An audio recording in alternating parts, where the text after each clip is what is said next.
Bismillahirrahmanirrahim. Alhamdulillahi Rabbil Alamin. Wassalatu wassalamu ala ashrafil anbiya'i wal mursalin wa ala alihi wa sahbihi wa sallama tasliman katsiran ila yaumiddin wa ba'd. Para pendengar yang dirahmati oleh Allah Subhanahu wa ta'ala,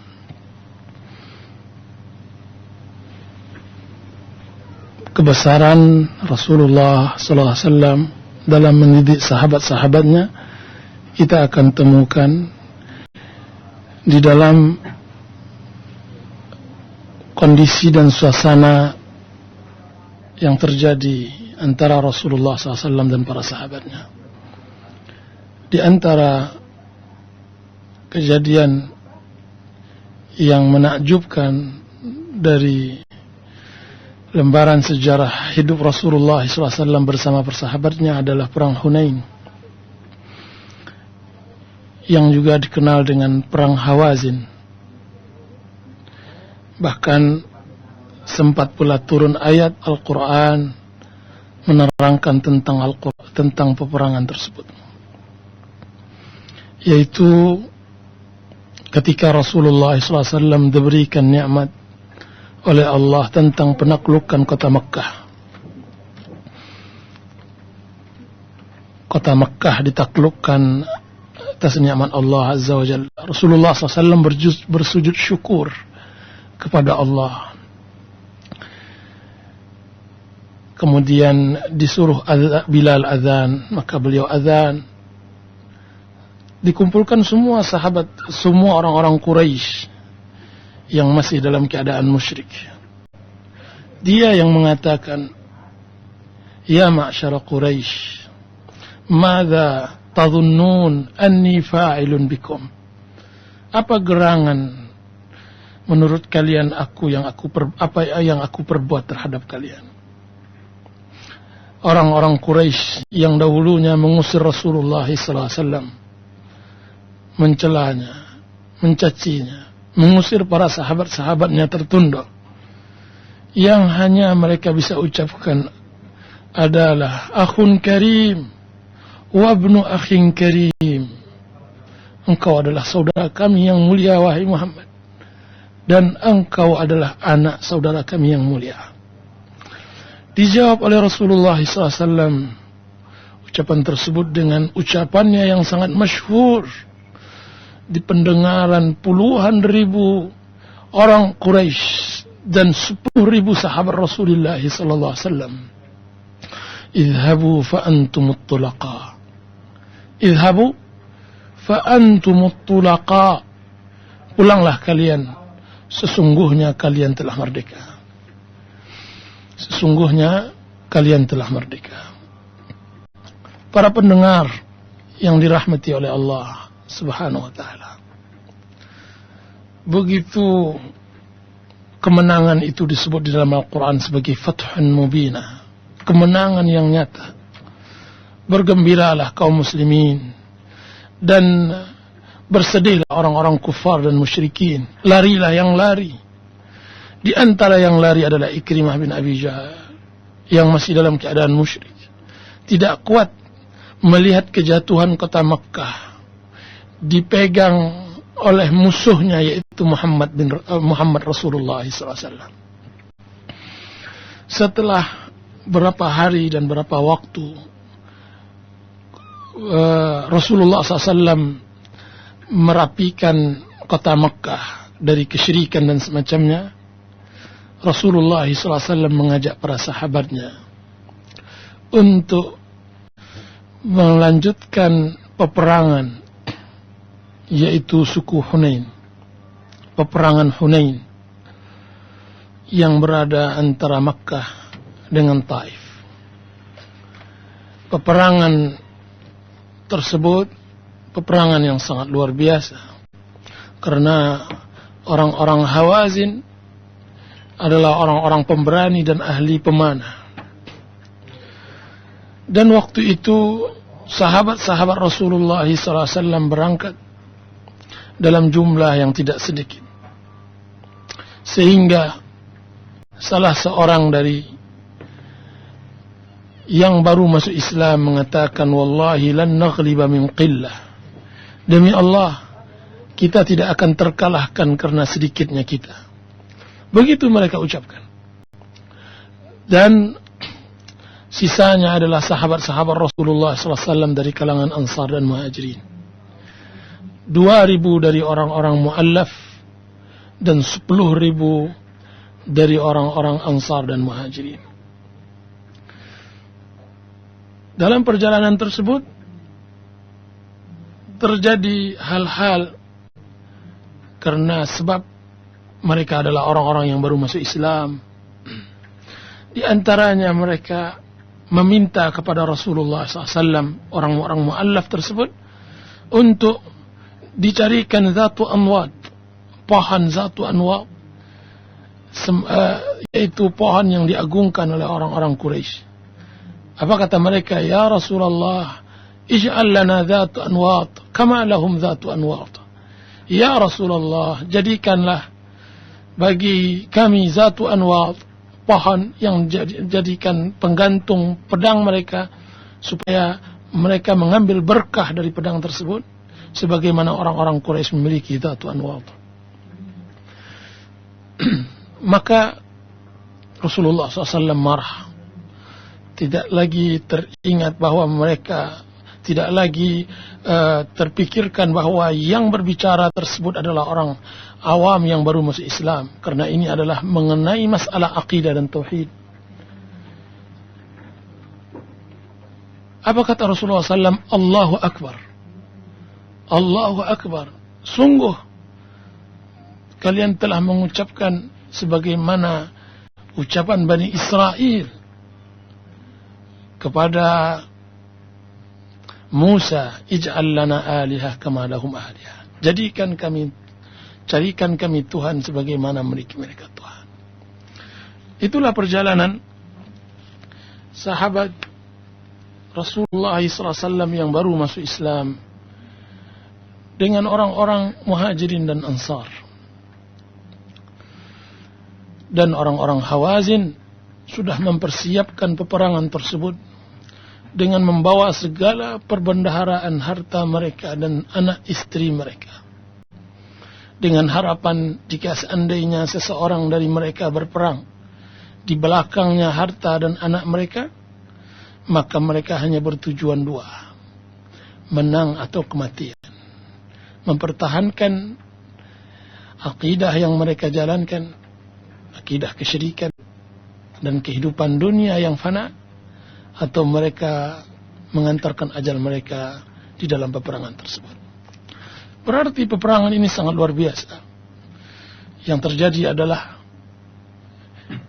perasaan dari sebagian kalangan kaum muslimin dalam jumlah yang sangat luar biasa, dan satu kelompok lagi Hawazin, perasaan mati-matian untuk bisa mempertahankan Hunain, daerah dan wilayah mereka, supaya jangan dimasuki oleh orang-orang dari kaum muslimin.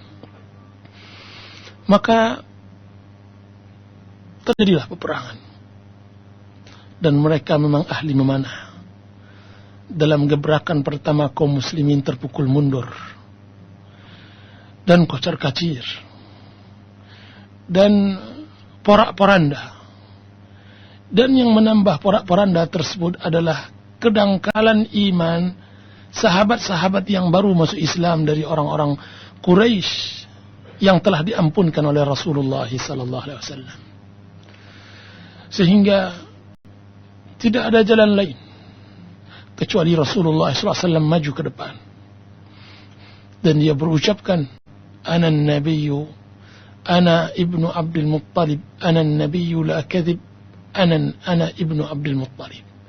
Saya adalah Nabi yang tidak ada dusta, dan saya adalah anak ibnu Abdul Muttalib. Karena kekokohan Rasulullah SAW, sehingga Abbas bin Abdul Muttalib radhiyallahu anhu berusaha mempertahankan keledai Rasulullah agar jangan cepat larinya kepada musuh, mempertahankan dan menarik dia ke belakang. Tapi keberanian Rasulullah SAW membuat keledai tersebut maju ke depan. Dan bersama Rasulullah SAW sedikit dari kalangan Muhajirin dan Ansar.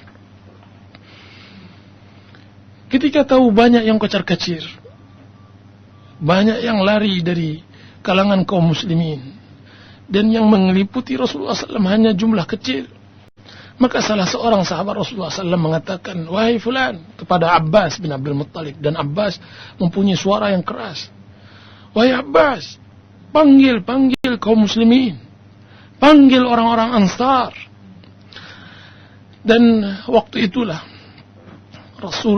Abbas bin Abdul Muttalib dengan suaranya yang keras dia mengatakan, "Ya lil Ansar, wahai orang-orang Ansar, ya lil Aus, wa ya lil Khajraj, wahai orang-orang Aus dan wahai orang-orang Khajraj, majulah." Maka banyak orang-orang Ansar ketika mendengar suara tersebut, langsung ia berpaling, dia palingkan kudanya untuk maju lagi ke depan. Dan berkumpullah di sana sahabat-sahabat Rasulullah SAW, dan yang mayoritasnya adalah orang-orang Ansar. Di antara yang berada di sekitar Rasulullah SAW adalah Abu Bakar, adalah Umar, adalah Abbas bin Abdul Muttalib, dan kebanyakan orang-orang Ansar. Dengan pertahanan jumlah yang seperti itulah dapat kaum muslimin menahan serangan orang-orang Hawazin, sehingga yang lainnya baru berkumpul yang lainnya. Berkumpul yang lainnya sehingga posisi berubah. Awalnya perperangan dipegang oleh orang-orang Hawazin, sekarang telah dipegang oleh Rasulullah SAW dan para sahabatnya. Para pendengar yang dirahmati oleh Allah Subhanahu wa taala, kajian tentang masalah Hunain tidak sampai di sini. Akan tetapi permasalahannya ada ketika pembagian perang Hunain, perang Hawazin ini. Mana ghanimah yang diperoleh oleh Rasulullah SAW adalah ghanimah yang terbesar semenjak peperangan terjadi antara umat Islam dengan kaum musyrikin. Rasulullah SAW memberikan semua ghanimah kepada orang-orang yang mu'allaf, tapi tidak memberikannya kepada Ansar.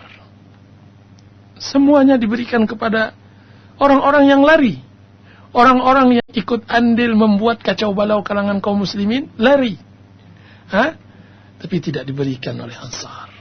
Karena hikmah yang diinginkan oleh Rasulullah SAW. Maka Rasulullah SAW membagikan kepada Abu Sufyan, Hakim bin Hizam. Rasulullah SAW memberikan Abu Sufyan 40 uqiyah dan 100 unta. Kemudian Abu Sufyan lagi meminta, apa katanya, "Anakku ya Rasulullah, Muawiyah." Maka Rasulullah SAW mengatakan, berikan lagi, tambah dia 40 uqiyah dan 100 unta. "Anak saya ya Rasulullah, Yazid." Apa kata Rasulullah SAW? Berikan lagi dia 40 uqiyah dan 100 unta. Berapa kala sudah mendapat Abu Sufyan? 300 unta dengan 120 uqiyah. Hakim bin Hizam diberikan oleh Rasulullah SAW. Diminta oleh Hakim, diberikan lagi. Diminta oleh Hakim, diberikan lagi. Diberikan oleh Rasulullah SAW 100 unta. Kemudian ditambah lagi 100 unta. Kemudian diberikan pula kepada Nadhr bin Harith bin Kaladah 100 unta. Kemudian diberikan kepada Ala bin Harith Al-Thaqafi 50 unta. Dan diberikan juga kepada Abbas bin Mirdas 40 unta. Kemudian dia sempurnakan dengan 100 unta. Kemudian Rasulullah SAW membagikan ghanimah semuanya kepada orang-orang yang ikut berperang. Akan tetapi kebanyakan pemberian tersebut kepada orang-orang mu'allaf. Para pendengar yang dirahmati oleh Allah Subhanahu wa taala, Di sini inti permasalahan. Orang-orang Ansar berbicara sesama mereka ketika mereka mengasah pedang mereka. Mengasah pedang dari darah orang-orang Hawazin. Bercerita tentang pembagian tersebut. Cerita tersebut berkisar tentang pembagian Rasulullah SAW lebih berat kepada orang-orang muhajirin, orang-orang yang mu'allaf. Timbul was-was syaitan. Ada yang mengatakan bahwa Rasulullah SAW tidak lagi bersama kita. Rasulullah mau memberi banyak tersebut supaya Rasulullah SAW akan tinggal di Makkah. Ada lagi was-was cerita datang dari syaitan bahwa Rasulullah SAW lebih mendahulukan orang Makkah daripada orang Madinah. Cerita ini yang membuat orang-orang Ansar, di antaranya adalah Sa'ad bin Ubadah. Dan Sa'ad bin Ubadah adalah pemimpin Ansar. Dia tidak tahan. Tidak tahan dia mendengar ucapan-ucapan yang tidak baik terhadap Rasulnya yang mulia. Akan tapi ini harus diselesaikan. Ini harus dibicarakan kepada Rasulullah SAW. Kemudian dia mengatakan, ya Rasulullah, dia datang. Dia beranikan diri, apapun yang terjadi. Ya Rasulullah, inna hadzal hayya minal ansar qad wajadu alayka fi anfusihim lima sana'ta fi hadzal fai. Fi hadzal fai. Ya Rasulullah, sungguhnya kelompok Ansar telah berbicara kepada engkau tentang pembagian fai ini, ya Rasulullah. Kemudian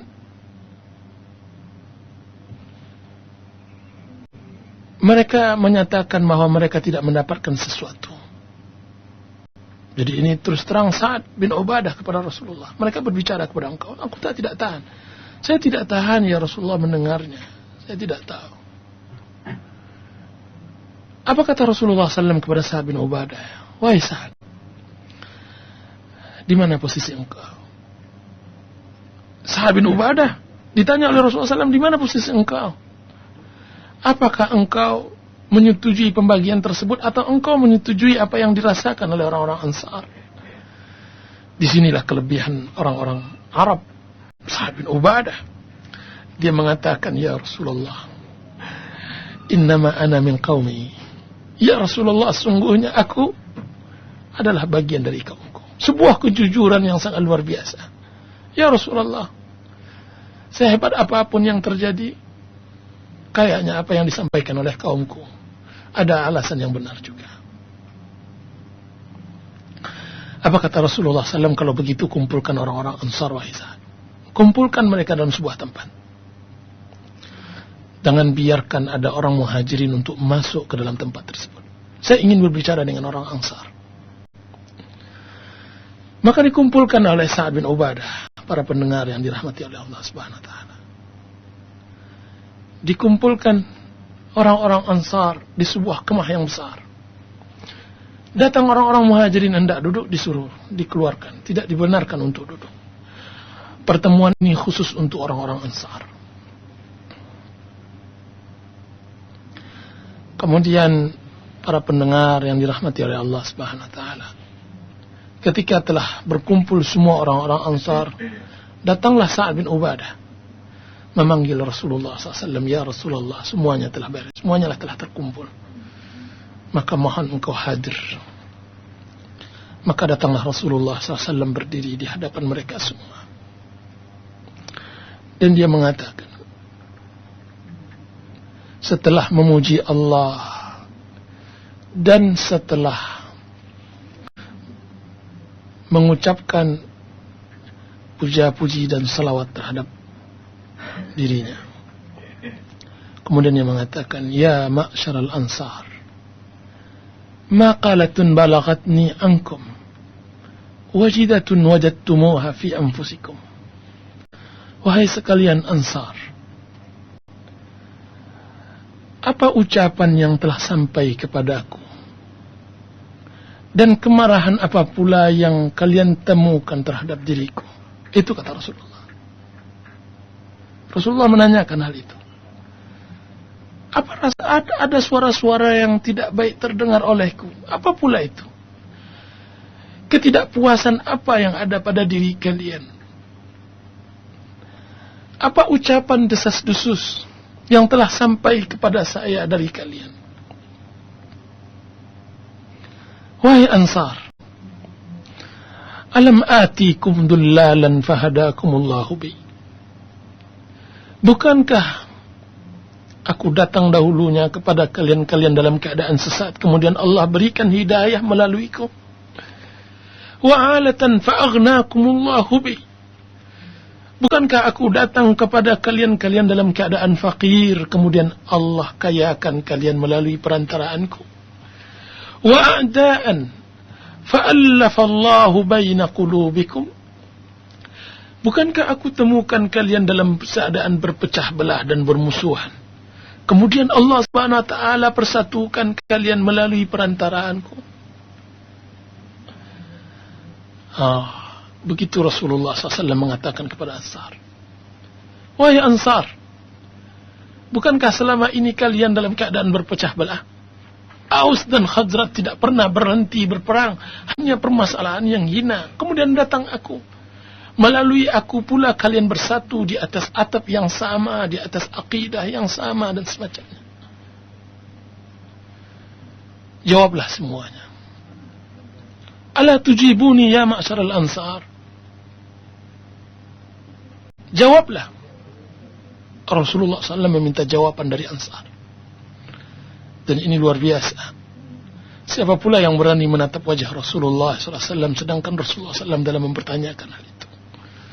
Semua mereka berucapkan Allah wa rasuluhu amannu wa afdal. Allah dan Rasulnya kami berhutang budi kepadanya, dan mereka dan kami yang lebih mulia dan yang lebih berhutang budi kepada mereka, kepada Allah dan Rasulnya kami berhutang budi. Rasulullah SAW mengatakan, ala tujibunani ya ma'syaral ansar. Kenapa kalian tidak bisa menjawab wahai Ansar? Jawablah. Bisakah kalian bisa mengatakan, apa kata Rasulullah SAW? Wahai Ansar, kenapa kalian tidak menjawabku? Apa kata orang-orang Ansar? Bimada nujibuka ya Rasulullah. Ya Rasulullah, dengan apa pula kami bisa menjawab engkau? Dengan apa pula kami bisa menjawab engkau? Padahal semua keutamaan dan semua hutang budi kami hanya kepada Allah dan kepada engkau. Kemudian kepada engkau. Apa kata Rasulullah SAW? Ama wallah. Demi Allah, law syi'tum laqultum, wala sadaqtum, wala suddiqtum. Demi Allah, wahai Ansar, jika seandainya kalian berani mengucapkan, niscaya kalian dibenarkan dan kalian telah benar.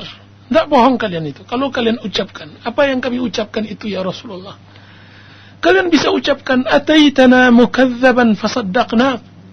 Wahai Muhammad, bukankah engkau datang kepada kami dalam keadaan didustakan, kemudian kami jujurkan engkau, kami percayai engkau. Wa ataitana makhzulan fanasarnaka. Kami dapatkan engkau datang kepada kami dalam keadaan hina, lalu kami bantu engkau, kami bela engkau. Wa taridan fa'awainaka. Engkau kami dapatkan engkau wahai Muhammad dalam keadaan terusir, kemudian kami beri engkau tempat. Wa ailan fa'asainaka. Bukankah kami dapatkan engkau wahai Muhammad dalam keadaan fakir, kemudian kami sertakan harta-harta kami untuk engkau. Begitu Rasulullah SAW mengajarkan agar sahabatnya untuk menjawabnya seperti itu. Tapi siapa pula yang berani mengucapkan ucapan seperti itu kepada Rasulullah SAW? Tambah malu, tambah tertunduk sahabat-sahabat Rasulullah. Rasulullah SAW membicarakan tentang permasalahan pembagian itu. Sekarang Rasulullah SAW ungkit bahwa siapa yang berhutang, siapa yang diuntungkan. Rasulullah SAW memberikan pengajaran, kalian boleh mengatakan kepada saya, menyebut budi-budi kalian. Engkau, wahai Muhammad, terusir, kemudian kami tampung engkau. Engkau dalam keadaan didustakan, kami jujurkan engkau. Kami benarkan engkau. Engkau dalam keadaan fakir, kami kayakan engkau dengan harta-harta kami. Engkau dalam keadaan tidak mempunyai negeri, kami berikan engkau negeri kami. Jawablah, hai Ansar. Apa kata sahabat Rasulullah SAW dari kalangan Ansar? Allah wa Rasuluhu amanu wa afdal. Allah dan Rasulnya lah yang mempunyai kemuliaan, dan kepadanya kami berhutang budi. Tidak ada lagi, tidak ada budi kami kepada engkau ya Rasulullah. Tidak ada hutang engkau kepada kami. Sudah semuanya tidak ada. Semuanya keutamaan Allah. Allah yang memilikinya. Tidak ada kami bisa menjawab. Tidak akan terucapkan oleh kami ucapan-ucapan itu. Ketika sudah mulai agak tenang, telah masuk pikiran hal itu dia dalam hati sahabat-sahabat Rasulullah SAW. Baru Rasulullah SAW memasukkan pengajaran yang berharga sekali. Rasulullah SAW mengatakan, ya ma'syarul ansar, wahai sekalian Ansar, apakah kalian akan marah kepadaku? Kalian mengucapkan kata-kata seperti itu terhadapku dalam kasus permasalahan setetes nikmat dunia yang aku harapkan sekelompok bisa lembut hatinya agar mereka masuk Islam, dan aku telah lepaskan keislaman kalian kepada kalian. Apakah masalah itu yang kalian perselisihkan? Aku berikan dunia untuk satu kaum agar mereka lembut hati mereka agar masuk Islam, dan aku serahkan Islam kalian kepada kalian, karena saya telah yakin bahwa tanpa dunia kalian bawa, kalian telah masuk Islam pula.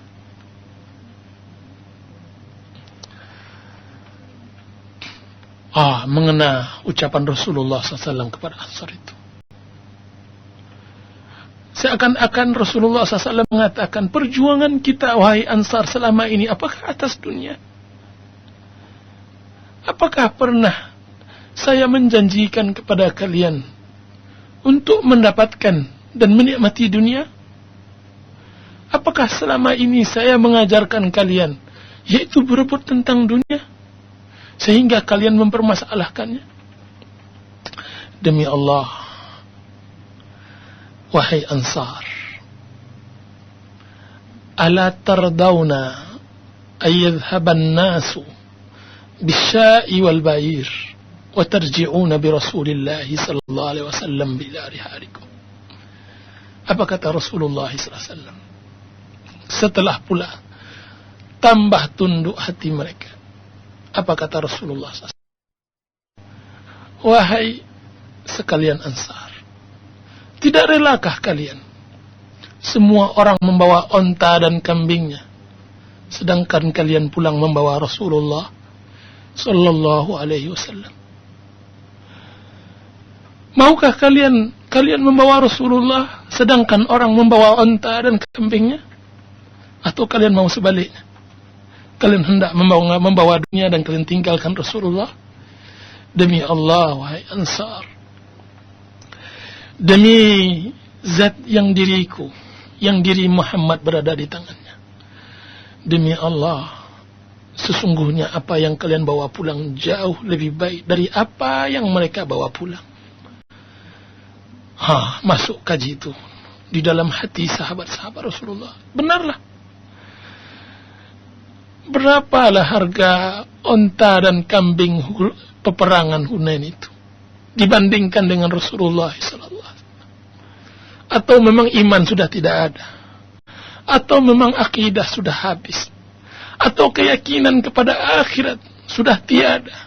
Atau cinta kita kepada Allah dan Rasulnya sudah pupus, baru kita katakan dunia jauh lebih hebat daripada Rasulullah SAW? Dan itu jelas tidak ada dalam kajian sahabat Rasulullah SAW. Sesungguhnya apa yang kalian bawa, yaitu Rasulullah, jauh lebih baik daripada apa yang dibawa oleh Abu Sufyan di kampungnya, dari apa yang dibawa oleh Nadhr bin Harith, dari apa yang dibawa oleh Hakim bin Hizam. Wahai Ansar, apa kata Rasulullah SAW ketika telah masuk kajian tersebut, dan hendak pula Rasulullah SAW membujuknya.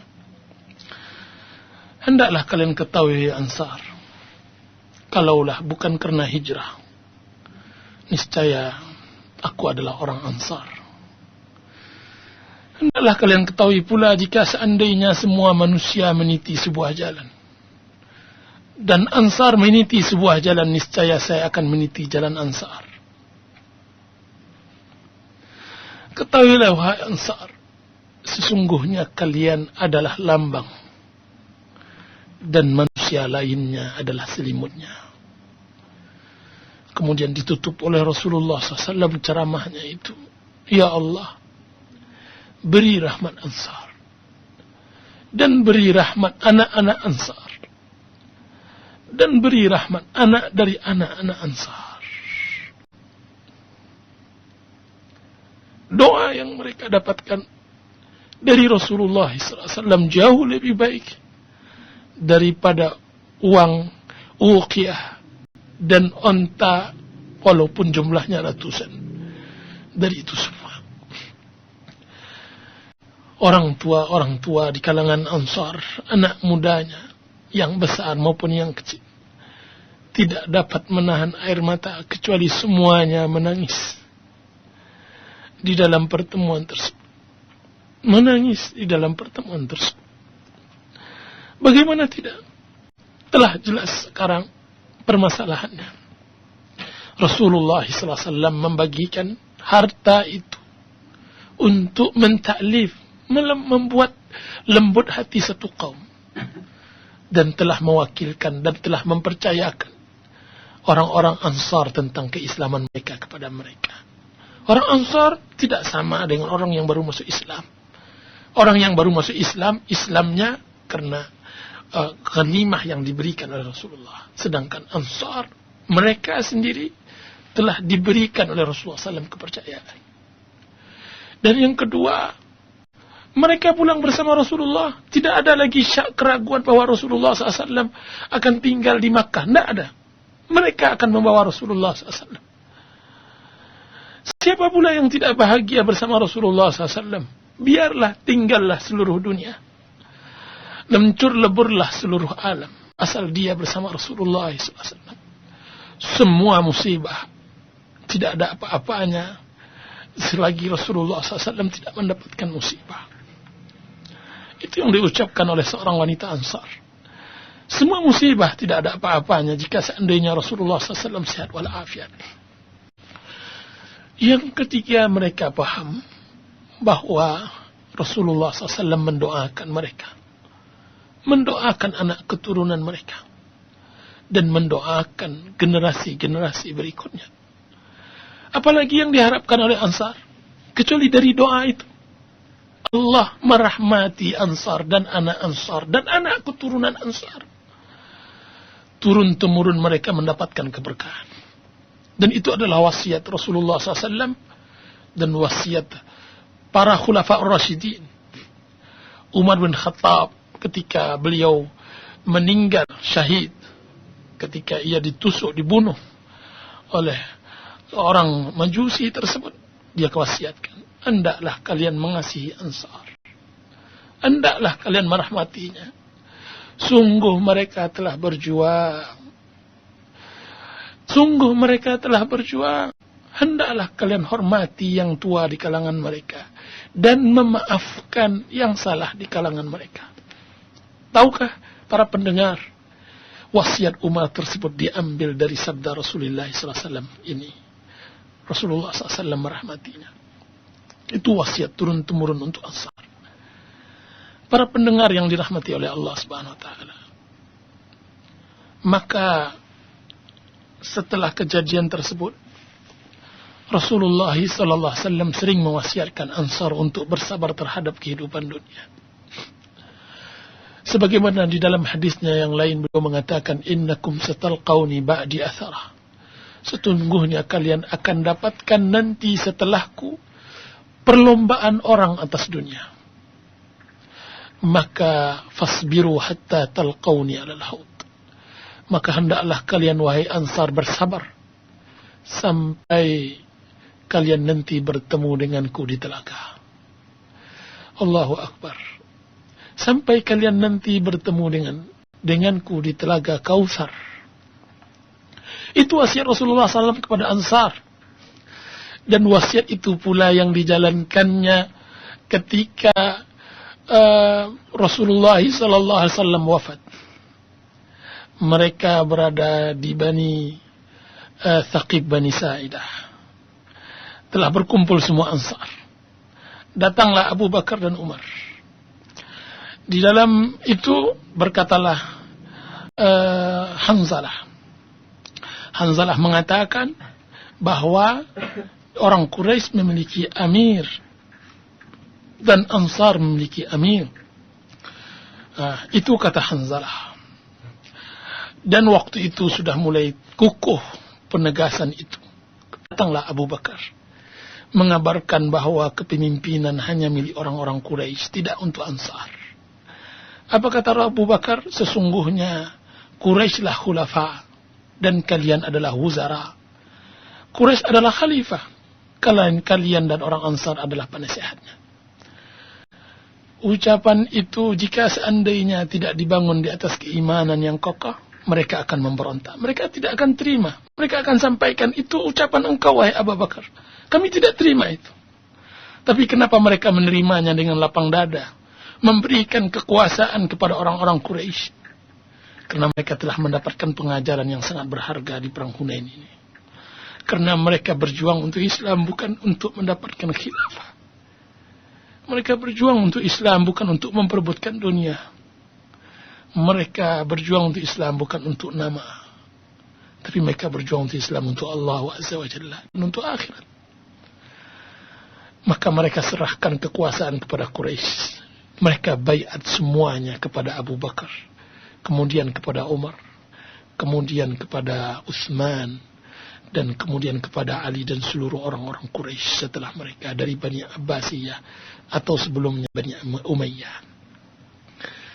Begitulah para pendengar yang dirahmati oleh Allah Subhanahu wa taala. Maka kita ambil hikmah dari kajian ini.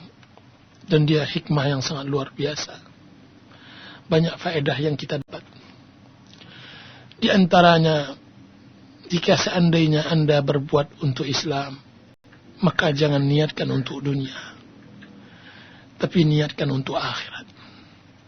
Sebagaimana Ansar telah berbuat seperti itu. Jika seandainya Anda mendapatkan kesusahan di dalam meniatkan itu, Anda mendapatkan ketidakpuasan di dalam hati, maka ingatlah pertemuan Anda dengan Rasulullah sallallahu alaihi wasallam di telaga Kautsar.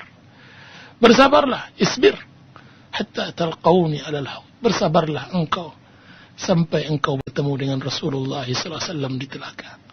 Dan alangkah dekatnya telaga Kautsar bagi orang yang menantikannya. Dan alangkah indahnya pertemuan kekasih dengan kekasih. Antara orang yang mencintai Rasulullah dengan orang yang dicintai oleh Rasulullah SAW, oleh orang yang ikhlas di dalam menegakkan Islam.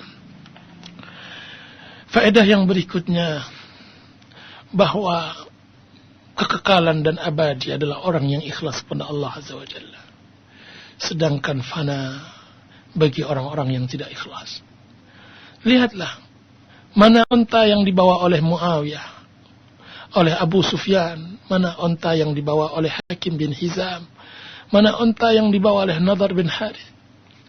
Mungkin setahun 2 tahun setelah unta yang mereka bawa di perang Hunain tersebut telah punah dan habis. Akan tetapi lihat doa Rasulullah SAW kepada Ansar. Dia kekal, dia abadi, dia selalu ada sampai nanti mereka bertemu dengan Allah Azza wa Jalla. mendapatkan rahmat Allah Azza wa Jalla di dunia dan di akhirat. Nah, mudah-mudahan itulah sebagian hikmah dari kajian perang Hunain ini.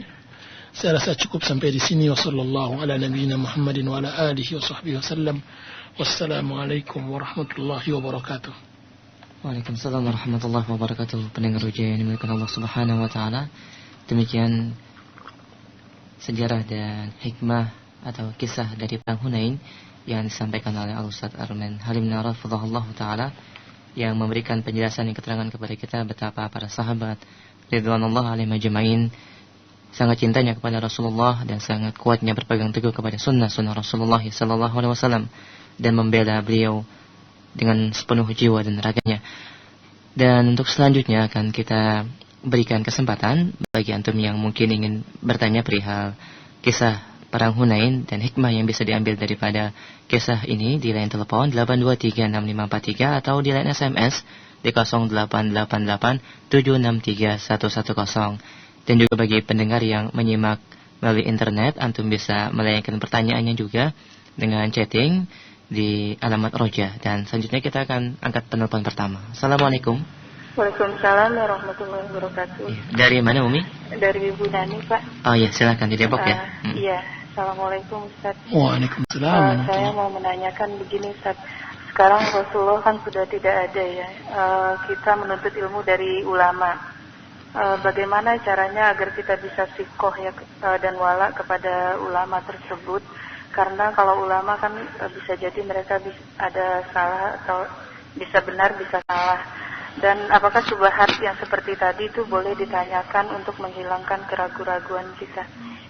Maksudnya syubhat yang ditanyakan oleh sahabat kepada Rasulullah tentang pembagian harta tadi.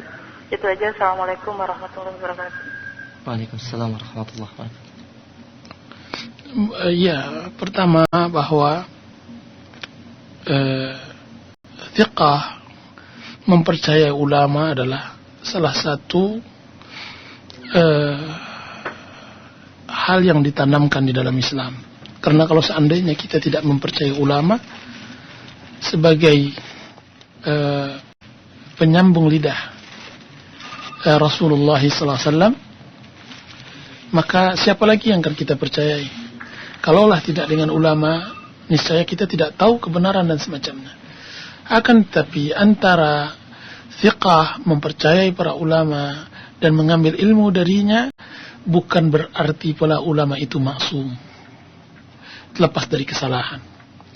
Dari mana kita tahu bahwa ia tidak maksum?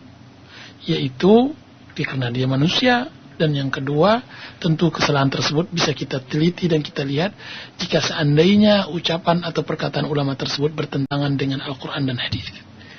Jadi satu sisi seorang muslim dituntut untuk thiqah, percaya kepada ulama, akan tetapi yang tidak boleh adalah taklid buta, fanatik yang hanya percaya ucapan seseorang terus bahwa itu yang benar dan itu tidak benar.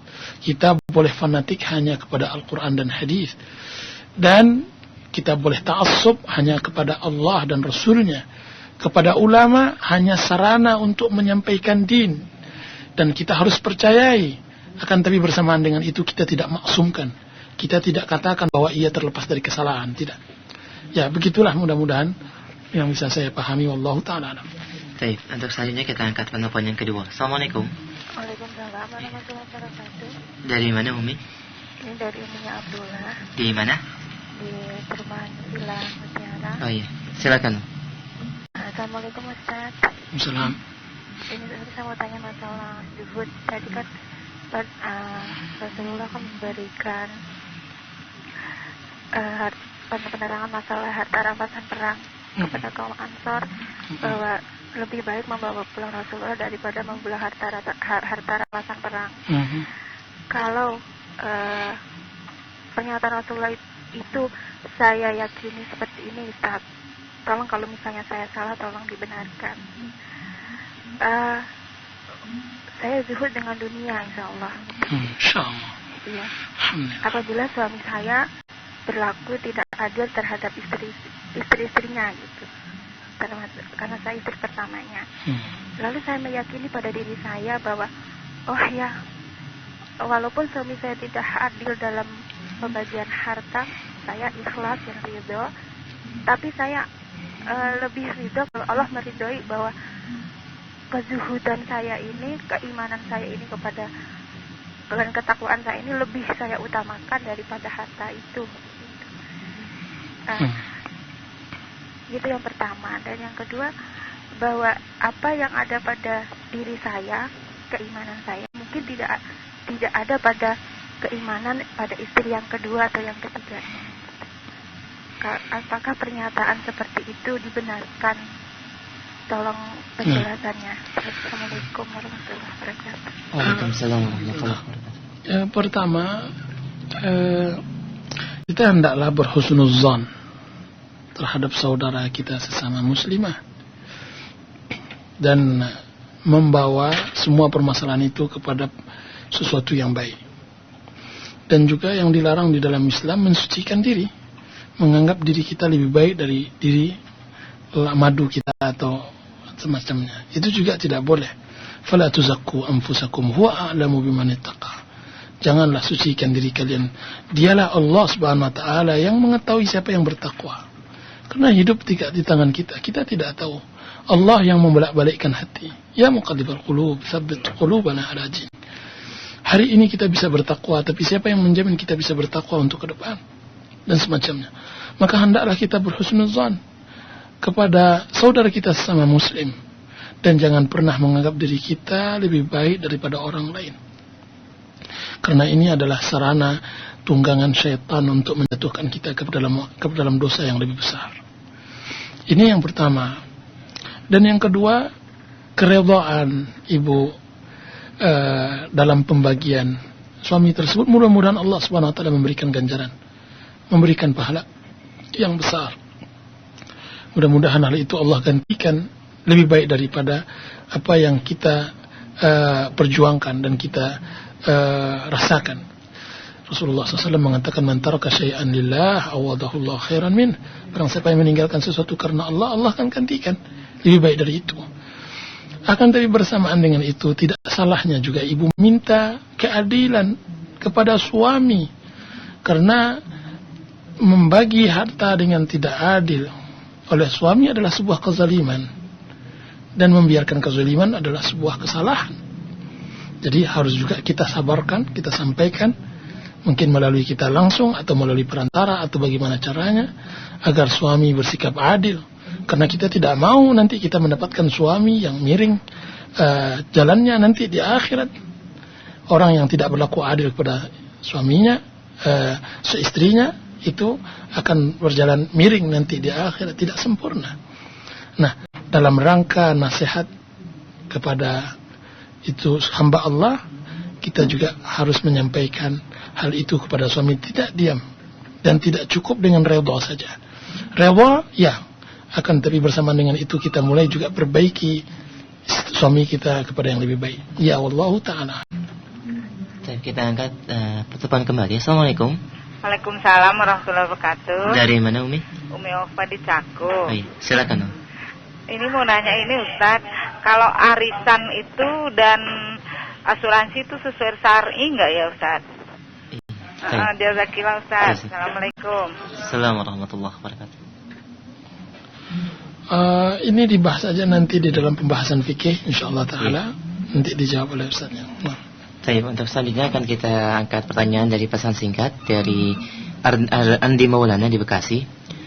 Ustaz, saya mau bertanya bagaimana kita bersikap melihat perbedaan ulama dalam segala hal, terutama dalam akidah. Jazakallahu khair. Kita sebagai seorang penuntut ilmu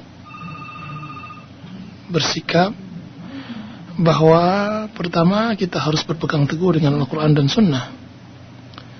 Berpegang teguh dengan Al-Quran dan Sunnah, dan secepat mungkin kita tingkatkan keilmuan kita tentang Al-Quran dan Sunnah, karena tidak mungkin kita bisa mengambil sikap jika seandainya kita tidak berilmu.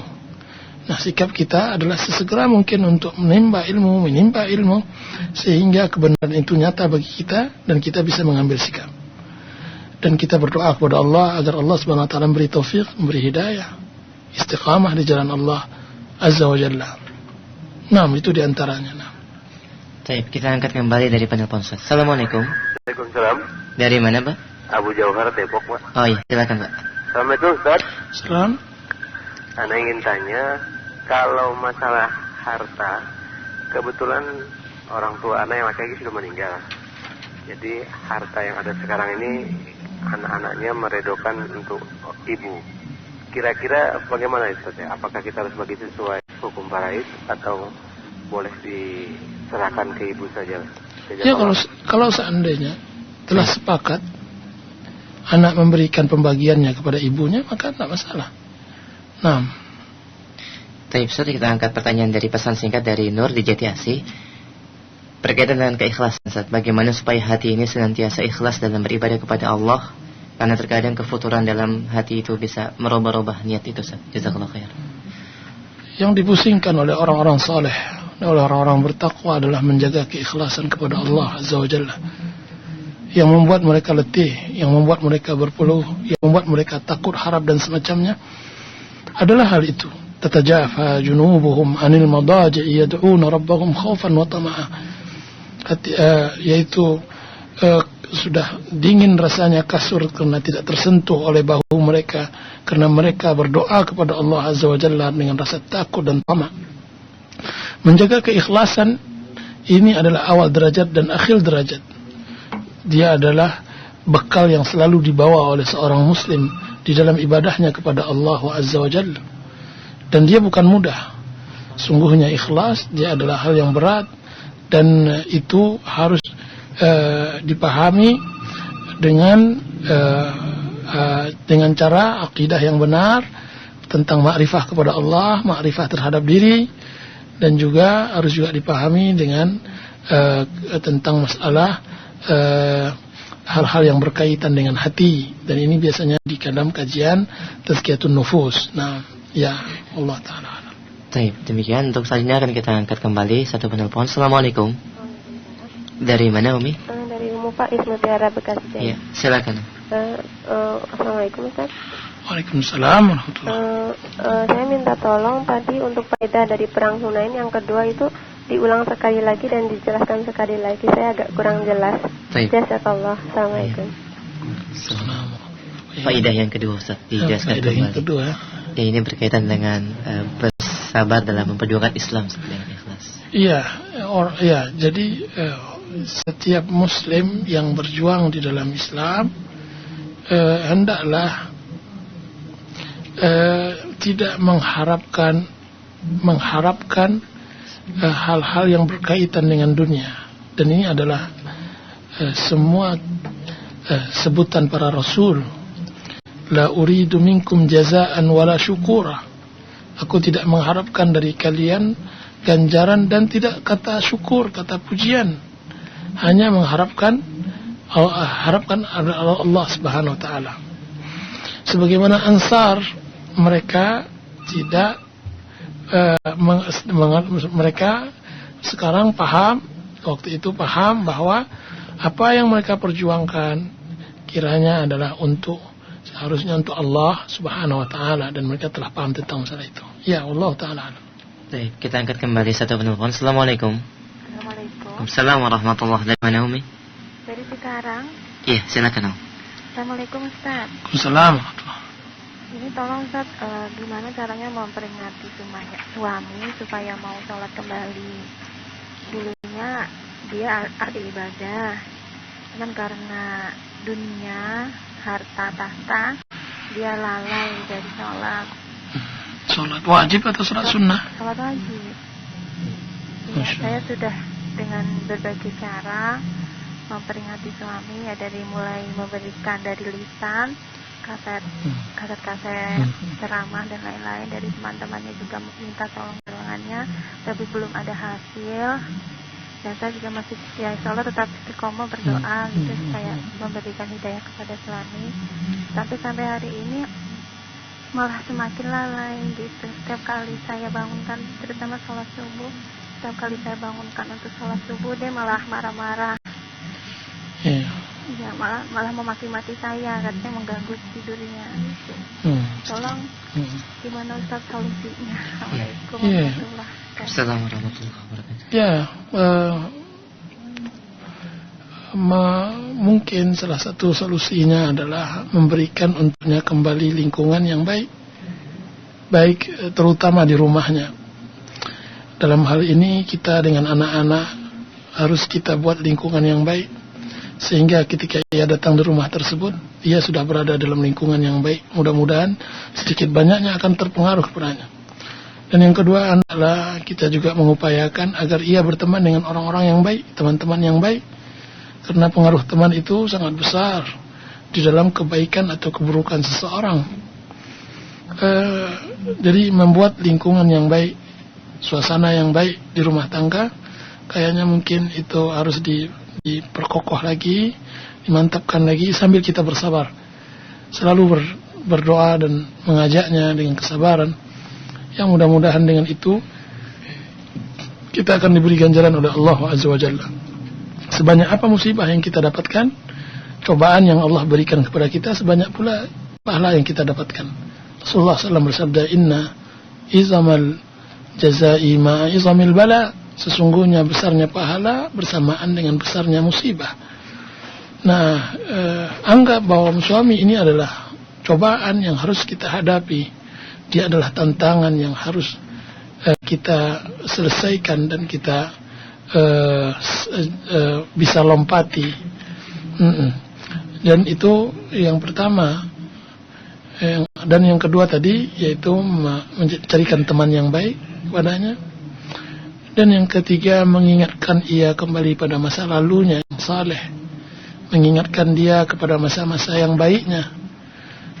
Dan juga yang keempat mengingatkan dia kepada penghidupan dunianya, bahwa mengejar dunia sama dengan orang yang mengejar bayangan, tidak pernah henti-hentinya, yang didapat hanya lelah dan semacamnya. Kan tapi mengejar akhirat dan semacamnya, itu yang abadi. Gunakan juga waktu-waktu dia sakit, gunakan waktu-waktu dia mudah tunduk. Ketika kita berziarah di rumah sakit, ketika ia sakit sendiri atau anak sakit dan semacamnya, ketika dia waktu tunduk, sampaikan kepadanya kebenaran. Ingatkan dia pada masa-masa dia mendapatkan musibah, dan hal-hal itu mudah-mudahan itu bisa membantu insyaallah ta'ala. Dan mudah-mudahan Allah Subhanahu wa taala memudahkan kita untuk berbuat baik dan juga melembutkan hati kaum muslimin untuk melakukan ibadahnya kepada Allah Azza wa Jalla. Kita angkat kembali sekarang dari pesan singkat. Ada beberapa pertanyaan yang telah masuk dari Ummu Askia di Mega Regency, Ustaz. Apakah keutamaan Sa'ad bin Mu'adz sehingga ketika beliau meninggal arsy Allah bergetar, Ustaz? Sa'ad bin Mu'adz adalah salah seorang pemimpin Ansar. Dan memang beliau wafat bergetar arsy. Keutamaannya dalam hal ini belum hadir sama saya, tapi mudah-mudahan suatu saat bisa saya sampaikan insyaallah ta'ala. Kembali dari pesan singkat dari Yahya di Bekasi. Ustaz, apakah kaum Ansar sampai akhir zaman akan senantiasa mendapatkan rahmat seperti yang disampaikan oleh Rasulullah? Ya, Rasulullah SAW mendoakan 3 kali Ansar. Allahumma arhamil Ansar wa abna al-Ansar wa abna'il Ansar. Ya Allah, beri rahmat Ansar dan beri rahmat anak Ansar dan beri rahmat anak dari anak Ansar. Dan itu adalah rahmat yang disebut oleh Rasulullah SAW atau yang disebutkan oleh para ulama, yaitu Ansar sahabat, Ansar tabi'in dan tabi'it tabi'in. Dan saya tidak tahu apakah itu sampai kepada akhir zaman atau tidak. Wallahu ta'ala alam.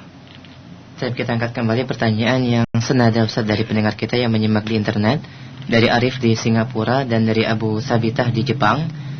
Bertanya, Ustaz, nama-nama bagaimanakah yang dilarang karena ditakutkan mentazkiyah diri sendiri, dan bagaimana batasan dalam memberi nama anak yang mengandung pensucian diri sendiri? Dan yang kedua, apakah dibolehkan memberikan nama Haris, Sabit dan yang semisalnya, Ustaz? Jazakallahu khair. Ya, nama-nama yang ada istilah pensucian adalah seperti menisbatkan kepada din, Taqiyuddin, Imaduddin, semacamnya. Dan juga nama-nama yang sudah sabit dari nas bahwa itu pensucian, seperti kata-kata barrah dan yang lain, dan seperti barrah dan yang lainnya, itu kata-kata pensucian. Atau yang senada dengannya, seperti kata-kata atau hal yang semisalnya. Nah, sambutan kepada, penisbatan kepada agama atau kepada Allah atau kepada Islam, tiang agama, tiang Islam, atau kata-kata yang semacamnya, orang yang bertakwa atau semacamnya, itu pensucian. Sedangkan kata-kata harith tidak sabit dari Rasulullah SAW bahwa Allah memiliki sifat harith. Tidak ada hadis yang mengatakan harith, bahwa sifat Allah Subhanahu Wa Taala punya namanya harith.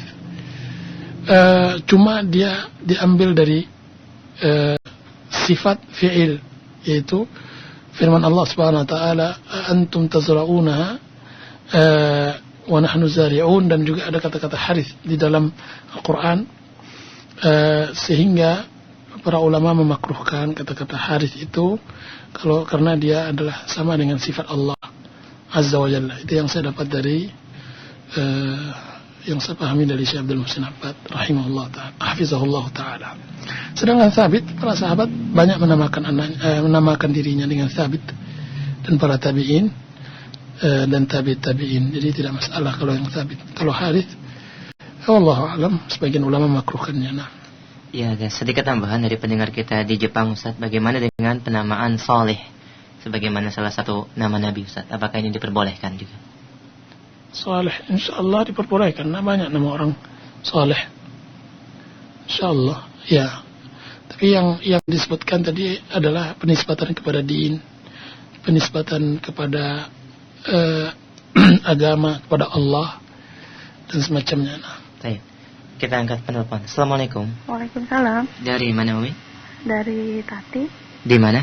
Di Bekasi. Ya, silakan. Afan Ustaz, saya mau tanya tentang perceraian. Saya pernah dengar katanya seburuk-buruk pernikahan itu lebih baik dari perceraian. Tapi ketika kita ingin mempertahankannya, suami itu malah nggak mau ibadah gitu, Ustaz. Kita udah coba kasih kesempatan beliau gitu, tapi dia nggak mau gitu untuk memperbaiki akhlaknya gitu. Kita mesti gimana ya, Ustaz? Ya, itu saja, Sama ini, hadisnya tuh doif atau enggak, Ustaz? Yang katanya perempuan itu mesti kalau boleh, Rasul ya bilang kalau boleh wanita bersujud itu disuruh bersujud ke laki-laki gitu, ke suami gitu. Iya. Baik. Itu aja. Makasih ya, Ustaz. Assalamualaikum. Assalamualaikum warahmatullahi wabarakatuh. Ya. Jika seandainya suami tidak menunaikan ibadah, tidak sholat, tidak berpuasa dan semacamnya, dan telah dilakukan semua sarana untuk memperbaikinya dan tidak ada solusi lain kecuali perceraian, mungkin jalan cerai lebih baik. Mudah-mudahan Allah Subhanahu Wa Taala memberikan jalan keluar dalam perceraian tersebut. Yang kedua, tentang masalah hadis Rasulullah SAW, "Lau amartu ahadan ayyasjuda li ahadin la amartu az-zawjata ayyasjuda li zawjiha." Hadis yang disebutkan itu, hadisnya itu insyaallah taala tidak dhaif. Kalau tidak salah saya dia hasan. Insyaallah taala. Naam. Wallahu taala alam. Baik, kita akan kembali dari penelpon. Assalamualaikum. Waalaikumsalam warahmatullahi wabarakatuh. Ibu Dwi ya di Bekasi. Iya. Silakan. Assalamualaikum Pak Ustaz. Assalamualaikum. Setelah saya menyimak kajian yang Pak Ustaz utarakan tadi ya, sungguh luar biasa ya, itu perjuangan Rasulullah ya sebagai umat ya Pak ya. Sampai sekarang itu umat Rasulullah itu perjuangannya saya lihat ya Pak ya, pertama kok semakin nggak kuat seperti zaman Rasulullah ya, semakin luntur ya. Terutama banyaknya aliran-aliran ya, salah satu contohnya Syiah itu ya Pak. Seolah-olah yang Rasul sebagai istilahnya Rasul terakhir yang paling Allah ke hati Allah lah, penutup akhir zaman. Harusnya kan lebih diutamakan ya Pak, kan kalau Syiah kan ke Ali ya. Nah itu yang pertama. Kemudian yang kedua, kebanyakan mereka itu mencintai Rasulullah itu salah kaprah ya Pak Ustadz. Bukannya amalan tingkah laku dan ucapan Rasul yang kita dipraktekkan sehari-hari, tapi malah dengan cara yang lainnya seperti yang banyak dilakukan upacara-upacara bid'ah itu ya Pak ya, seperti mauludan dan lain sebagainya. Nah, yang ingin saya tanyakan, apakah memang perkembangan zaman itu udah semakin globalisasi ini ya Pak, semakin parah untuk ke belakangnya, atau memang umatnya yang tidak mau mempelajari, balik ke asal mula waktu Rasulullah itu jihad fisabilillah dan jihad ke lainnya?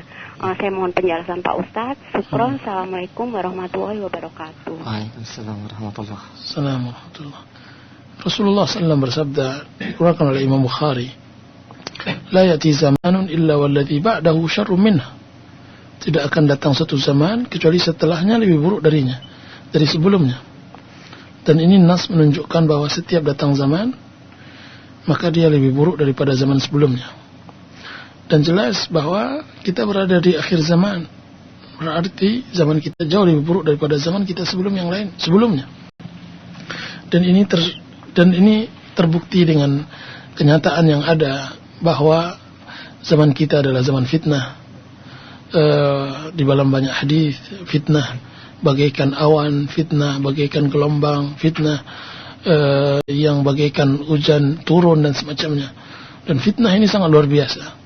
Dan itu berada di akhir zaman dengan kelemahan iman kita dan rendahnya ilmu kita. Yang ditakutkan oleh para sahabat Rasulullah SAW, fitnah ini dengan ketinggian ilmu mereka dan kekokohan akidah yang mereka miliki. Nah, itu saja. Wallahu ta'ala alam.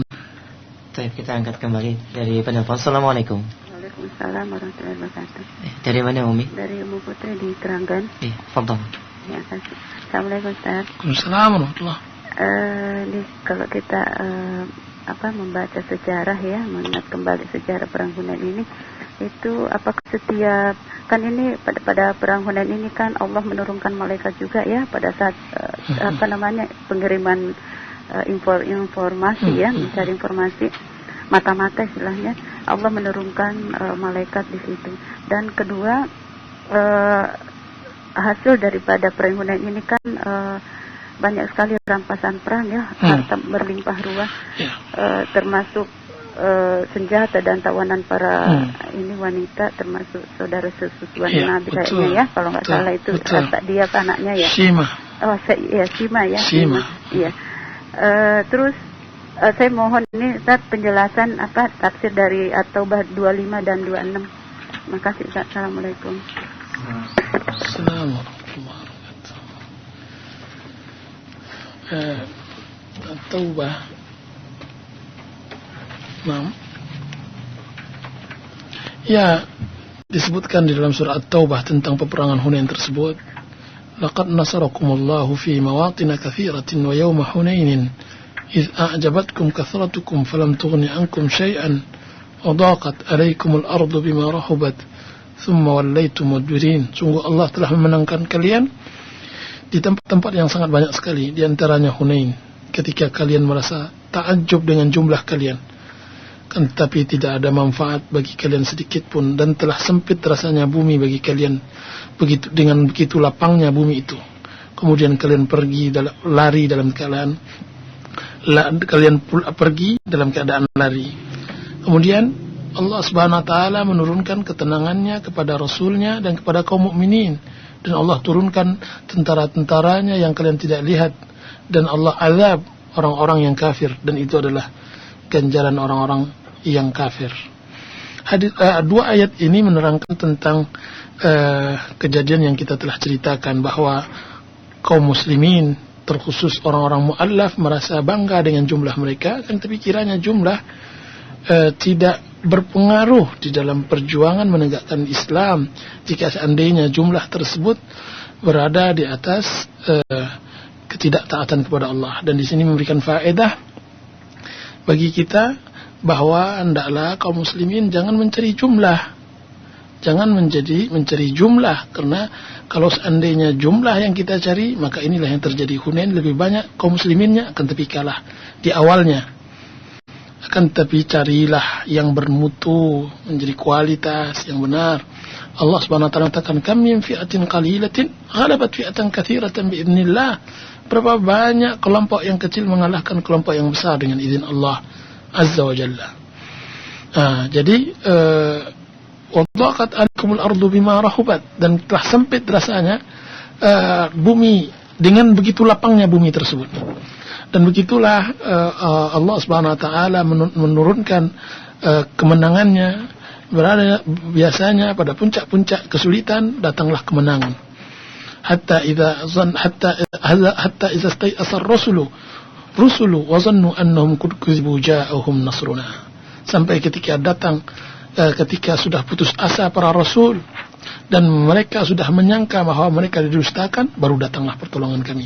Jadi pertolongan di dalam Islam biasanya pada puncak-puncak luar biasa, sudah sempit dada dan semacamnya, baru datang pertolongan Allah Subhanahu wa taala. Dengan bukti apa? Summa anzalallah.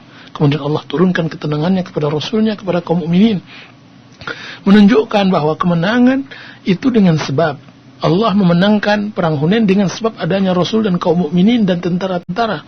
Dan ini menyalahkan orang-orang yang mengharapkan kebaikan tanpa menjalankan sebab. Orang yang hendak mendapatkan anak tanpa menikah, orang yang mau mendapatkan uang tanpa bekerja, dan ini salah. Semuanya harus dengan sebab, sampai dalam hal-hal mukjizat. Sampai hal-hal mukjizat Nabi Musa alaihissalam ketika hendak Allah jadikan tongkatnya dari kayu menjadi ular, itu harus digerakkan. Maryam alaihissalam ketika dia hendak mendapatkan makanan setelah ia lahir, dia harus goyang batang korma tersebut. Semuanya harus dengan sebab. Dan kaum muslimin jika seandainya hendak mendapatkan kemenangan, dia harus menjalankan sebab-sebabnya, akan tetapi bukanlah untuk mencari jumlah dan kuantitas. Nah, ya, wallahu taala alam. Itu lebih kurang maknanya. Wallahu taala alam. Ya, demikian kepada Ummu Putri di Keranggan. Dan Ustaz, ada satu pertanyaan dari pesan singkat dari hamba Allah di Korea. Ustaz, para sahabat meyakini bahwa sungguhnya Allah Subhanahu wa taala berada di atas langit dan tidak ada perselisihan di kalangan mereka. Kemudian bagaimanakah hukum ibadah orang yang meyakini bahwa Allah itu berada di mana-mana? Jazakallahu khair. Orang yang meyakini bahwa Allah Subhanahu wa taala ada di mana-mana, orang dalam keadaan bahaya, karena ini menyangkut masalah akidah. Dan bukan hanya sahabat Rasulullah SAW, seluruh alam, sahabat Rasulullah, para rasul, seluruh agama yang diturunkan oleh Allah Subhanahu wa taala, bahkan binatang melata meyakini bahwa Allah Subhanahu wa taala di atas arsy. Dan itu telah banyak bukti disebutkan oleh para ulama kita. Nah, meyakini bahwa Allah ada di mana-mana ini kena dalam masalah akidah, dan ini dalam keadaan bahaya orang tersebut. Hendaknya bertaubat, dan ini akan berpengaruh pada ibadahnya. Dan hendaklah dia pahami bahwa Allah Subhanahu wa taala di atas arsy. Hendaklah dia mengenal Allah Subhanahu wa taala dengan semengenal-mengenalnya sesuai dengan pemahaman Al-Quran dan Hadis. Wallahu taala alam. Nah, kita angkat kembali dari telepon. Assalamualaikum. Halo. Halo. Ya, assalamualaikum, Pak. Assalamualaikum. Assalamualaikum warahmatullahi. Dari mana, Pak? Saya dari Pak Mulyono. Iya, di mana? Dari Mutiara Bekasi Jaya. Silakan, Pak, pada Ustaz. Assalamualaikum, Pak Ustaz. Assalamualaikum. Maaf, saya mau tanya, apa Ustadz putranya Bapak Jailani Naro gitu Pak ya? Itu yang pertama. Yang kedua, mengenai cinta harta sama cinta Rasul ya Pak ya. Nah, mengenai cinta Rasul ini, kita kan sudah terlalu jauh apa terlalu lama begitu untuk mengetahui Rasul itu bagaimana, kan begitu ya Pak ya. Jadi umpamanya bagaimana Rasul tidur atau bagaimana Rasul berjalan dan lain sebagainya. Ini kiat-kiatnya cinta Rasul itu ya Pak. Kalau bisa ada pembahasan khusus tentang cinta Rasul begitu Pak Ustadz. Terima kasih. Waalaikumsalam. Terima kasih, jazakallahu khair kepada Bapak siapa? Mulyono di Mutiara. Baik Ustaz, mungkin bisa dijawab. Iya, pertama Naro itu adalah gelar dari orang tua, salah satu gelar diambil dari Sultan Naro dan bukan dari Jalinan Naro itu. Allah.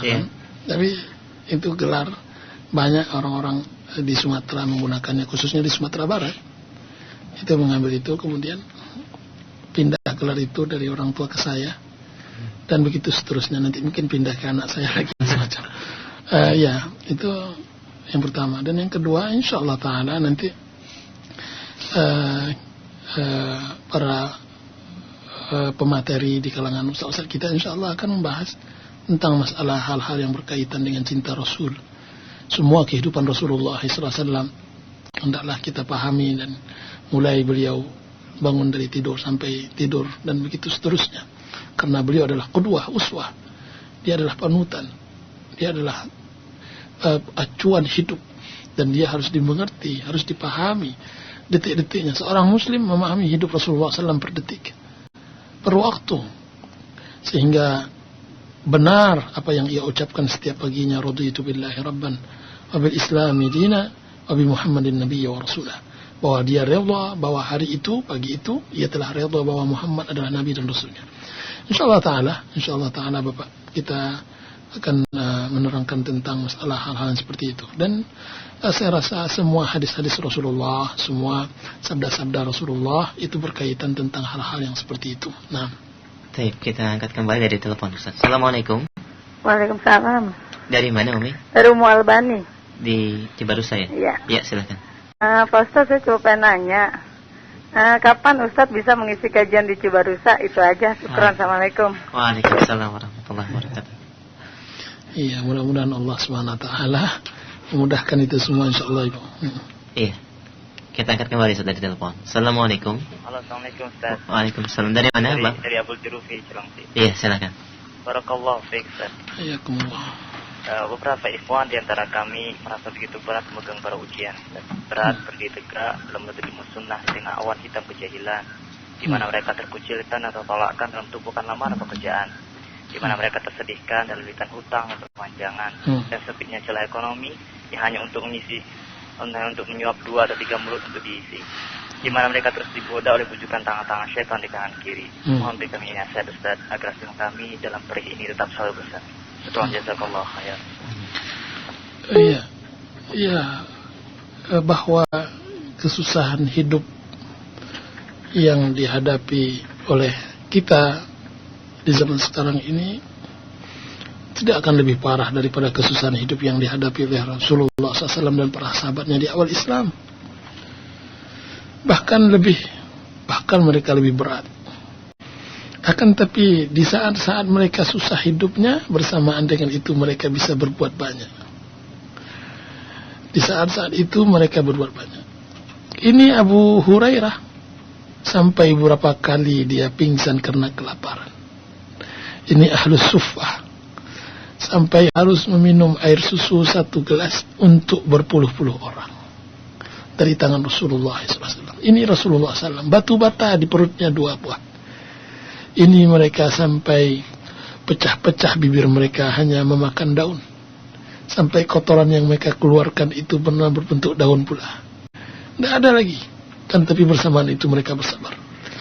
Apa yang mereka katakan? Sungguh hidup pada zaman seperti itu jauh lebih bahagia daripada kami hidup ketika setiap kami telah menjadi pemimpin, panglima, atau menjadi amir, gubernur. Hidup mereka di 2 alam. Pertama di dalam susah pada zaman Rasulullah SAW secara umum. Yang kedua, mereka telah mendapatkan janji Islam, janji Allah Subhanahu Wa Taala, yaitu mendapat kebaikan dunia dari penguasaan beberapa negara, bahkan Persia dan Romawi. Sehingga apa kata Utbah bin Ghazwan, tidak ada satu orang pun di antara kami yang awalnya tidak punya sandal untuk berjihad di jalan Allah, hanya makan daun-daunan, sekarang telah menjadi panglima atau menjadi gubernur. Akan tapi hidup bersama Rasulullah jauh lebih nikmat, hidup bersama Rasulullah SAW jauh lebih baik. Dan itu yang kita harapkan, bahwa sepahit apapun bentuk hidup, maka dia adalah perjuangan hidup, perjuangan untuk dalam rangka ibadah kepada Allah Azza wa Jalla. Maka laluilah hari-hari dengan mensyukuri nikmat Allah Subhanahu Wa Taala. Jika hari ini Anda bisa tidur di rumah, Anda sehat walafiat, anak sehat walafiat, dan Anda mempunyai makanan hari ini, maka hiduplah berbahagia. Jangan biarkan kesedihan masuk ke dalam diri. Mudah-mudahan Allah Subhanahu wa taala memberi rezeki kita, memudahkan, dan Allah Maha Razzaq. Dan saya melihat itu bisa insyaallah jika seandainya disertakan dengan usaha, kerja keras, kemauan dan keinginan, insyaallah taala Allah akan mudahkan insyaallah. Naam. Baik, kita kembali angkat telepon. Assalamualaikum. Assalamualaikum. Assalamualaikum warahmatullahi. Dari mana Bapak? Dari Limus pertama. Iya, silakan Pak. Saya mau bertanya Ustaz. Saya kan sering ini diajak tahlilan gitu ya. Saya sering menolak, tapi saya sering dianterin makanannya itu. Hukumnya gimana Ustaz? Assalamualaikum. Assalamualaikum warahmatullahi. Wallahi masalah makanannya saya tidak bisa menjawab. Kenapa? Ada dua pendapat guru ulama yang sebagian membolehkan, mereka sebagian tidak membolehkan. Mungkin ditanyakan kepada orang yang lebih mengetahui dari saya. Wallahu taala alam. Nah. Dari Abu Ibrahim, Ustaz. Kita angkat dari pesan singkat. Hadis nomor berapakah kisah perang Hunain dalam Sahih Bukhari tersebut, Ustaz? Dan apakah ada nama lainnya? Antum bisa lihat di Zadul Ma'ad keterangan tentang peperangan tersebut. Sedangkan nomor hadisnya jelas saya tidak hafal. Tapi itu insyaallah ada di Sahih Bukhari dan itu bisa lihat. Coba di dalam Maghazi, di dalam Kitabul Maghazi, dalam kitab peperangan Rasulullah SAW, insyaallah untuk temukan itu. Nah. Baik, kita angkat telepon. Assalamualaikum. Waalaikumsalam. Dari mana Umi? Dari Upi Sepik di Bekasi. Ayo, silakan. Assalamualaikum Ustaz. Assalamualaikum. Ustaz, ini kenapa ya dunia ini menipu atau memperdayakan umat manusia, baik non muslim ataupun kaum muslimin, baik yang sudah ditarbiyah ataupun yang belum ditarbiyah. Padahal di hadapan Allah seorang muslim sama. Tapi kenapa di hadapan manusia perbedaan status sosial masih dibeda-bedakan, selalu melihat dunianya. Begitu pula dengan para ikhwan dan akhwat yang mau menikah, selalu memikirkan dari segi dunianya, baik fisik ataupun materi dan status sosial yang lainnya. Padahal pada diri mereka sudah ada kesolehannya gitu. Nah, Ustaz, yang kedua, karena dengar Ustaz mau ngisi di Amar Ma'ruf, apa betul? Saja. Waalaikumsalam warahmatullahi wabarakatuh. Ya, bahwa begitulah manusia fitrahnya Ibu. Kalau mata Anda ingin memandang yang indah, telinga Anda ingin mendengar yang merdu, kalau seandainya bibir hendak, lidah hendak merasakan yang manis dan begitu seterusnya. Mata nggak mau melihat sesuatu yang buruk, telinga nggak mau mendengar sesuatu yang tidak seimbang, lidah tidak mau merasakan sesuatu yang pahit. Itu fitrah dan lumrah. Akan tetapi selagi dia tidak jatuh ke dalam kesalahan dan keluar dari koridor syariat, insyaallah tidak masalah. Rasulullah SAW mengatakan, tunkahul mar'atu li arba'. Biasanya wanita itu dinikahi karena 4 hal. Dengan hartanya, dengan hasabnya, dengan kedudukannya, dengan kecantikannya, dengan agamanya. Maka pilihlah agamanya. Rasulullah memberikan pilihan yang terbaik adalah agamanya. Akan tetapi Rasulullah SAW mendiamkan yang lainnya, menunjukkan jika seandainya ada pada agama seseorang, pada seseorang itu ada agama, di samping itu ada harta, kedudukan dan kecantikan, berarti itu kelebihan dan keutamaan. Tentu tidak sama orang yang berharta dan dia saleh dengan orang yang fakir dan dia saleh, itu tidak sama. Tidak sama di mata seorang pemuda, seorang wanita cantik salihah dengan wanita cantik tidak cantik salihah gitu. Dan salah pula kebanyakan orang yang melihat hanya zahir tanpa melihat yang batin. Dan ini salah dan ini tidak benar sebagaimana yang dipahami oleh Ibu insyaallah taala. Baik, Ustaz, kita angkat pertanyaan dari pesan singkat dari sahabat lama kami, Ustaz. Sebelumnya kita sapa ya, semoga Allah Subhanahu wa taala memberikan keberkahan bagi antum, Akhragil di Solo. Salam dari Fawas dan Zuhri. Iya Ustaz, ini berkaitan tentang kisah dari perang Hunain di mana para sahabat ketika tadinya menolak kemudian sami'na dan wata'na saja, mendengar kemudian taat. Dan pada saat itu Rasul merupakan penguasa. Melihat dari banyaknya kaum muslimin sekarang berbagai macam kelompok dan ormas. Dalam satu kasus misalnya ketika melihat hilal akan tapi tidak diakui pemerintah, bagaimanakah seharusnya sikap kita, Ustaz? Jazakallahu khair. Dalam masalah ini bahwa kita harus menyatu kepada pemerintah, karena Rasulullah SAW bersabda, "Shaumukum yawma tusumun wa fitrukum yawma tufturun." Puasa kalian ketika semua akan berpuasa, dan berbuka kalian ketika semuanya berbuka. Tujuan dari adanya hari raya yaitu persatuan. Makanya Syekhul Islam Ibnu Taimiyah rahimahullah mengatakan bahwa hilal itu hilal karena diambil dari kata istihlal, yaitu pemberitahuan orang bahwa besok telah hilal. Kalau menunjukkan bahwa orang yang memberitahukan, semua orang berteriak bahwa besok hilal, sekalipun hilalnya sudah dari kemarin, tapi yang penting teriaknya. Itu yang disebut hilal, itu hilal, bukan bulan hilalnya, bukan munculnya bulan hilalnya, akan tapi teriak orang dengan adanya bulan hilal.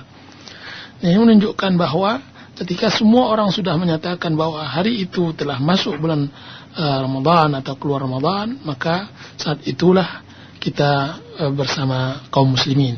Makanya Rasulullah SAW mengatakan, puasa kalian bersama ketika semua kalian berpuasa, dan berbuka kalian ketika semua kalian berbuka. Jadi dalam hal ini kaum muslimin tentu bersama pemerintahnya, dan tidak menyendiri dan mengasingkan diri, dan tidak menyelisihi kaum muslimin dalam masalah hal-hal yang seperti ini. Wallahu ta'ala alam. Baik, untuk selanjutnya kita angkat kembali dari pesan singkat berkaitan tentang suku Quraisy, Ustaz, apakah akan senantiasa atau masih ada pada zaman sekarang ini? Oh ya, banyak suku Quraisy, ya banyak. Di antaranya keturunan Rasulullah sallallahu alaihi wasallam, dan di antaranya keturunan banyak sekali, dan mereka sekarang bercabang-cabang dan banyak sekali. Tapi masih banyak kita lihat orang yang masih menisbatkan kepada Quraisy, Al-Quraisy, semacamnya masih kita lihat di Mekah, di Madinah masih banyak sekali. Dari Ummu Haidar berkaitan tentang sosok kepribadian para sahabat, disebutkan bahwa sosok Abu Bakar adalah lemah lembut dan Umar pemarah. Bagaimana dengan Utsman dan Ali, Ustaz? Utsman pemalu. Dan Ali bin Abi Thalib pemberani, dan dia Ali bin Abi Thalib ahli ilmu, bijaksana dan semacamnya.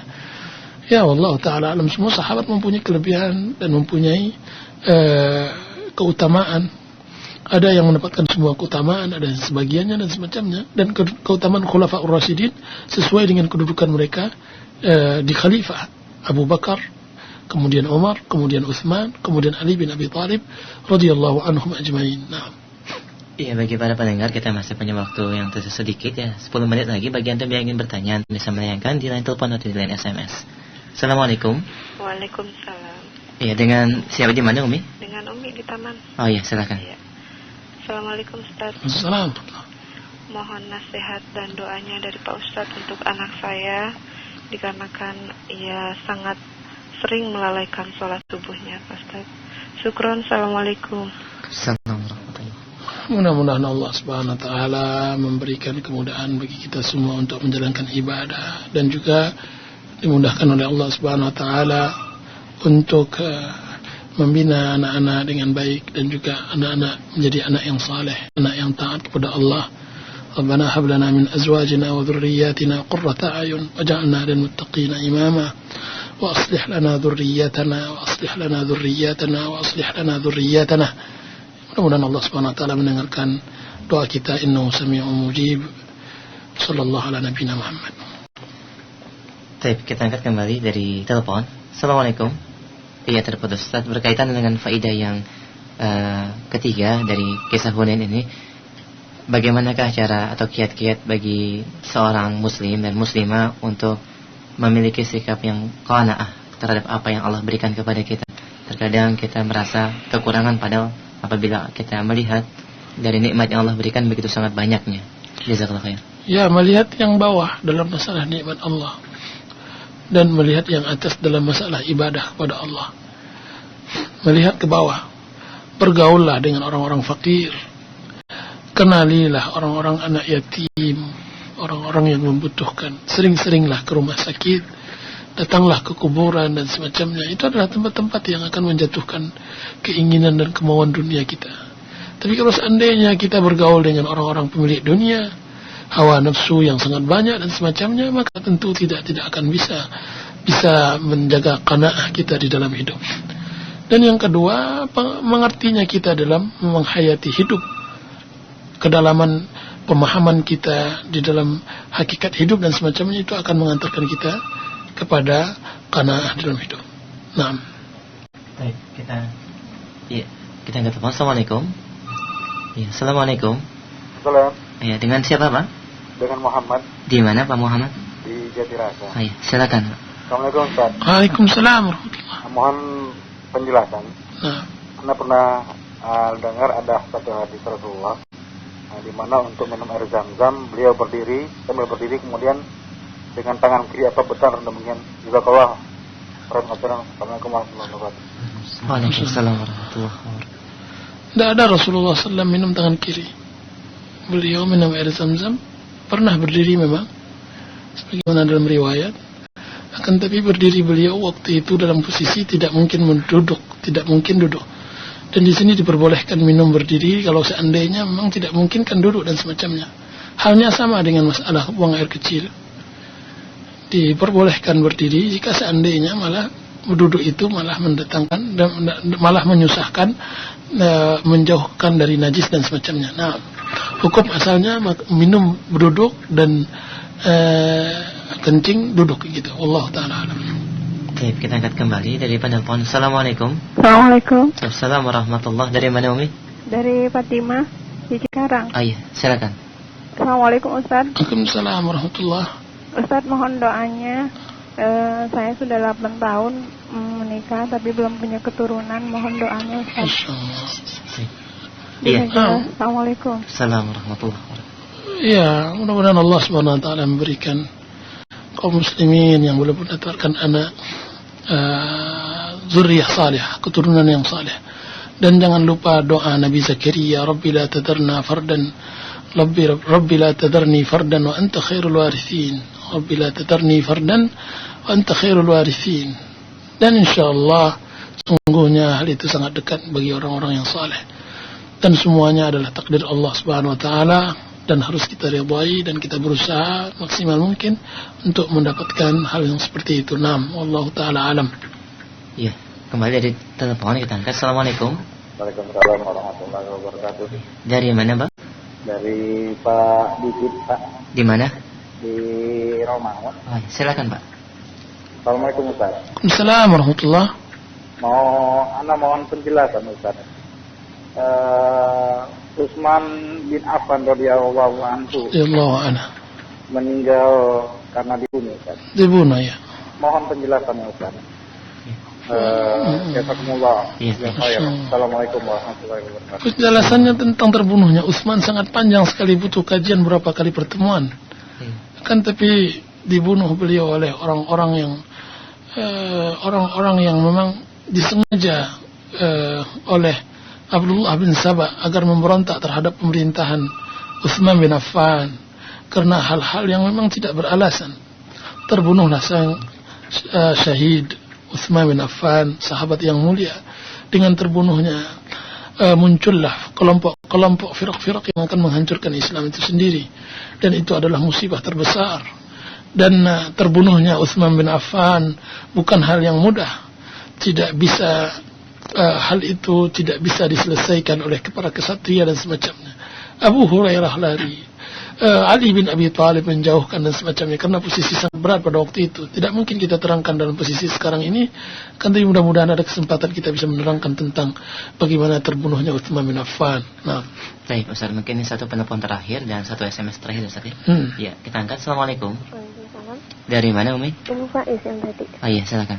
Assalamualaikum Ustaz. Assalamualaikum. Apakah anak yang meninggal sebelum balik atau juga janin yang gugur umur 2,5 bulan itu di akhirat dihisab? Terus ini anak saya yang kecil itu 2 tahun, suka main keluar sehingga menuntut saya untuk mengawasinya. Terus bagaimana hukum keluar rumahnya saya itu? Jazakallah. Assalamualaikum. Assalamualaikum. Ya, anak yang belum balik itu tidak insyaallah taala menjadi anak-anak kaum muslimin yang masuk surga. yang masuk surga insyaallah taala. Dan keluarnya ibu keluar rumah karena menjaga anak, insyaallah taala tidak masalah, khair, baik. Yang penting keluar dalam keadaan menjaga aurat, menutup aurat dan ghadul basar, dan anjuran-anjuran syariat Islam tentang masalah posisi keluar. Naam. Allah taala alam. Naam. Satu SMS, Ustaz, berkaitan dengan pendidikan, bagaimana atau apa yang harus saya berikan kepada anak saya yang sedang sekolah di pesantren karena jarang ketemu dengan kedua orang tuanya? Ya, pertama berikan dahulu hati Anda kepadanya, keikhlasan Anda, dan juga berikan dorongan, sokongan moral maupun material kepada anak tersebut. Sesungguhnya keberhasilan seorang anak di dalam pondok pesantren itu erat kaitannya dengan keikhlasan orang tua menyekolahkan anak itu. Semakin ikhlas, semakin kuat dan semacamnya, insyaallah taala berpengaruh pada anak. Itu yang pertama. Dan yang kedua, jangan lupa bahwa keberhasilan seorang anak menjadi ulama, menjadi ustadz dan semacamnya, itu tidak cukup hanya dengan pondok pesantren itu saja, kan, tapi juga harus kerjasama antara lingkungan, antara Anda sebagai orang tua dan juga pondok pesantren. Ini harus dijaga. Makanya dukung semua program yang telah dibuat, yang telah diprogram di pondok pesantren tersebut, dukung. Jangan pondok pesantren membangun anak Anda dan Anda meruntuhkannya, itu tidak boleh. Kan, tapi bangun, tanya hafalannya, tanya pelajaran-pelajarannya, dan kalau perlu diuji dan semacamnya.